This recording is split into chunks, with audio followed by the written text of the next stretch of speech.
সাংবাদিকরা দেশ গঠনের সবচেয়ে বেশি গুরুত্বপূর্ণ ভূমিকা পালন করে। কেন? এই সাংবাদিক বা রিপোর্টার যাই বলেন না কেন, এরা হলো জাতির একটা বিবেক, জাতির একটা বিবেকের একটা অংশ।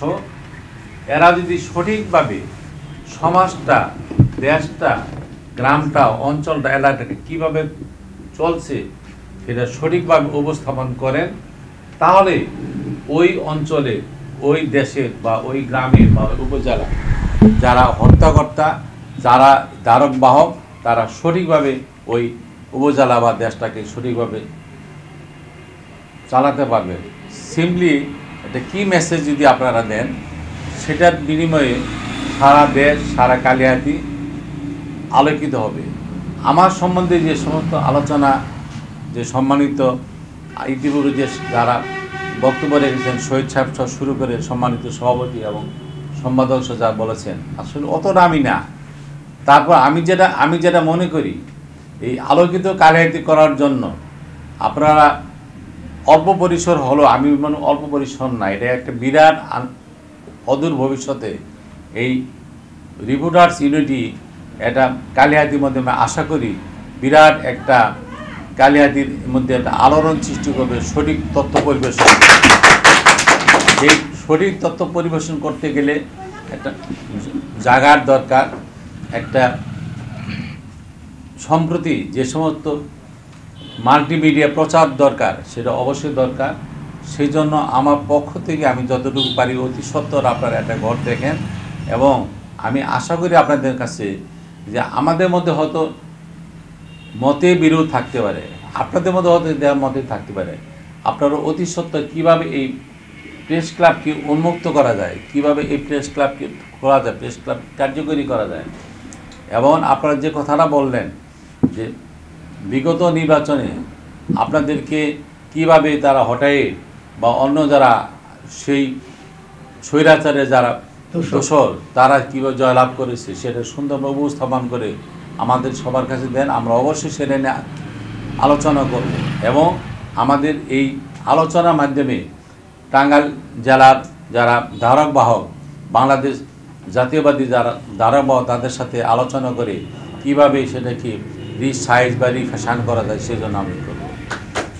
আর একটা জিনিস হলো যে আমি বা যেই হই না কেন, যিনি ভালো কথা বলেন, অর্থাৎ এই দেশটা গড়তে গেলে সেটা আপনার যে অংশটা, আপনার অংশ যেরকম দায়িত্ব পালন করে, একটা ইমানি দায়িত্ব, আমার অংশ পালন করা সেই ইমানি দায়িত্ব। এই জিনিসটা এরকম না শুধু আমার সম্বন্ধে লেখেন আর অন্য একটা ভালো কাজ করে তার সম্বন্ধে লেখেন, তা না। অর্থাৎ যে ভালো কথা বলে, যে দেশের মঙ্গল চায়, যার কথায়, চাল চলনে, আচরণে এই কালিয়াতি একটা উজ্জ্বল কালিয়াতি হয়ে দাঁড়াবে, অবশ্যই তার কথা বলবেন। সে আমাকে পছন্দ করুক আর না করুক, আমি আহ্বান করি। এতে করে হবে কি যে আপনারা সবার কাছে কিন্তু সম্মান দিতে হবে। আমাকে বেশি সম্মান প্রদর্শন করতে যেয়ে অন্য একটা ভালো লোককে অসম্মান করে, এটা কিন্তু আমি কখনোভাবে মেনে নেব না, বা আমার এটা মেনে নেব মানে আমি কখনো এটা চাই না। আমার কথা হলো যে আপনারা যেভাবে চান সুন্দরভাবে অবস্থান করে, যে কথাটা ভাই যে কথাটা বললো, আসলে আমার মনোবাসনা, আমার উপস্থাপনা যদি মনে করেন আমার জীবনে আলহামদুলিল্লাহ আমি যেভাবে চলে আসছি, তাতে শিল্পী বা অন্যান্য যারা আছে অনেকে হয়তো আমার বাড়িতে গেছেন, আমি যে চলে আসছি, আমি কিন্তু কোনো দিন আমার জীবনে চাওয়ার অন্য কিছু নাই।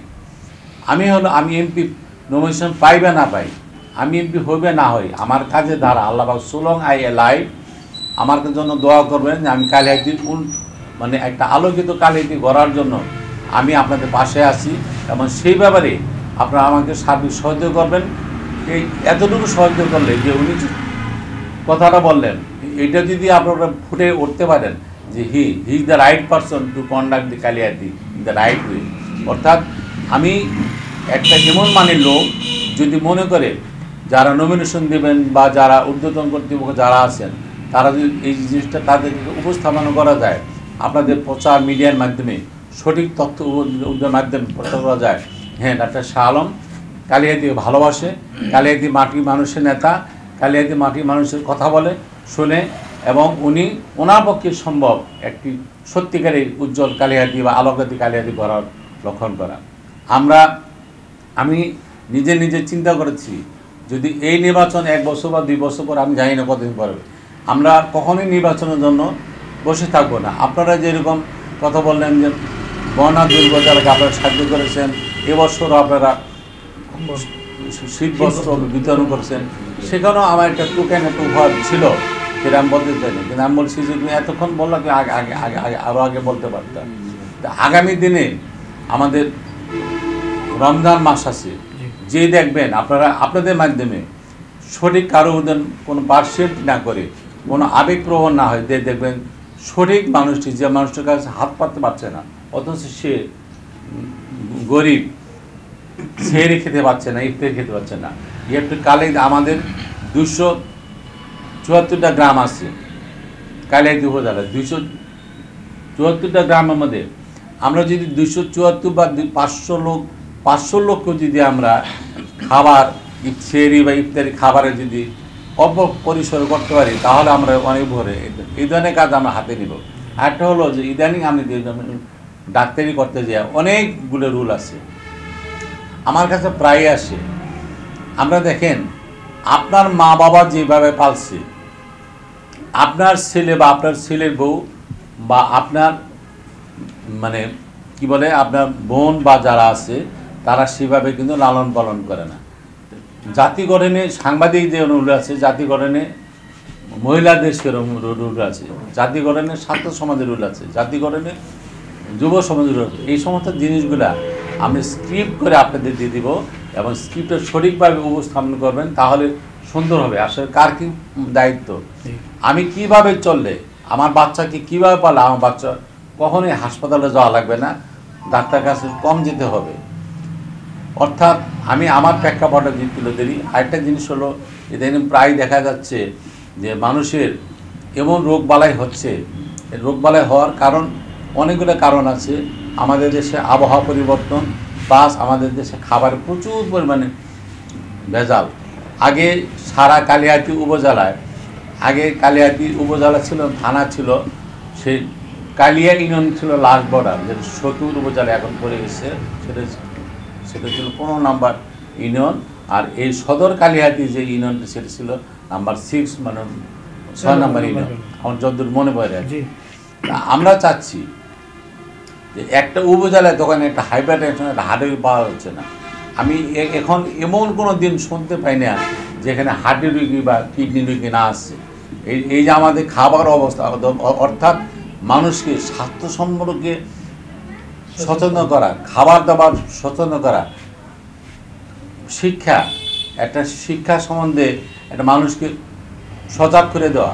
আমরা আসলে কী ধরনের শিক্ষা, যে সমস্ত শিক্ষা গ্রহণ করলে পারে আমার অ্যাপ্লিকেবল নলেজ, অর্থাৎ যে শিক্ষাটা আমার কাজে লাগবে, আমি পাস করার পরে এই শিক্ষা গ্রহণ করলে আমার কাজে লাগবে, ওই ধরনের শিক্ষাকে আমাকে গ্রহণ করতে হবে।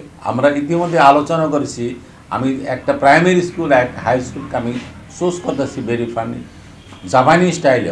ওরা কী বা আপনার মাঝে মাঝে খেয়াল করছেন, দেখেন গত বিশ্বকাপ খেলায় জাপানরাই কিন্তু বিশ্বকাপ ফুটবলে ওরা কিন্তু হেরে গেছে না, হেরে যাওয়ার পর ওরা কিন্তু মাঠটা সুন্দরভাবে পরিষ্কার করছে।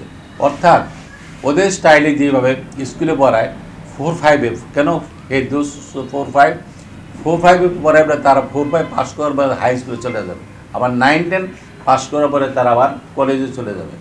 আমরা একটা প্রাইমারি স্কুল আর একটা হাই স্কুলকে আমরা চুজ করবো বেজ লাইন করে। যদি আমরা দেখব ওদের স্টাইলে আমরা কীভাবে, আমরা শিক্ষার মাধ্যমে আমাদের শিক্ষা এবং স্বাস্থ্যের, আমি নিজে বলতে চাই, এত অবমূল্যায়ন, এত অবক্ষয় হয়েছে, আমি চিন্তা করে পাই না।